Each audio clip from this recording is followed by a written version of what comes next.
ಲಕ್ಷ್ಮೇಶ್ವರ ಪಟ್ಟಣದಲ್ಲಿ ಅವ್ಯವಸ್ಥೆಯ ತಾಣವಾದ ಸಮುದಾಯ ಆರೋಗ್ಯ ಕೇಂದ್ರ. ಏನು ಅವ್ಯವಸ್ಥೆ ಅಂತೀರಾ? ಆಸ್ಪತ್ರೆಯ ಮುಂಭಾಗದಲ್ಲಿ ಇರುವ ಕಾಂಪೌಂಡಿನಲ್ಲಿ ಶವಾಗಾರವಿದೆ. ಶವಾಗಾರಕ್ಕೆ ಈ ರಾತ್ರಿ ಮೃತದೇಹಗಳು ಬಂದ್ರೆ ದೇವರೇ ಗತಿ. ಯಾಕಂದ್ರೆ ಅಲ್ಲಿ ಸಂಜೆ ಹೊತ್ತಾದ್ರೆ ಒಂದು ದ್ವೀಪದ ವ್ಯವಸ್ಥೆ ಇಲ್ಲ. ಇವತ್ತು ಕೊಕ್ಕರಗುಂದಿಯ ಮಹಿಳೆಯ ಮೃತದೇಹ ಸಂಜೆ ಹೊತ್ತು ಬಂದಿತ್ತು. ಅಲ್ಲಿ ಪೋಸ್ಟ್ ಮಾರ್ಟಂಗೆ ಹೊತ್ತಾಗಿತ್ತು. ಪೋಸ್ಟ್ ಮಾರ್ಟಂ ಮಾಡಲಿಕ್ಕೆ ತಡವಾಗಿತ್ತು.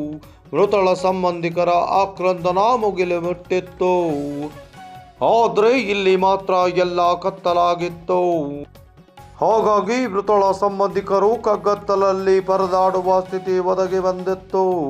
ಹಾಗಾದರೆ ಇದಕ್ಕೆ ಯಾರು ಜವಾಬ್ದಾರಿ? ಇದಕ್ಕೆ ಸಂಬಂಧಪಟ್ಟ ಅಧಿಕಾರಿಗಳು, ಜನಪ್ರತಿನಿಧಿಗಳು ಏನು ಮಾಡುತ್ತಾ ಇದ್ದಾರೆ ಅನ್ನುವುದು ಯಕ್ಷ ಪ್ರಶ್ನೆಯಾಗಿದೆ.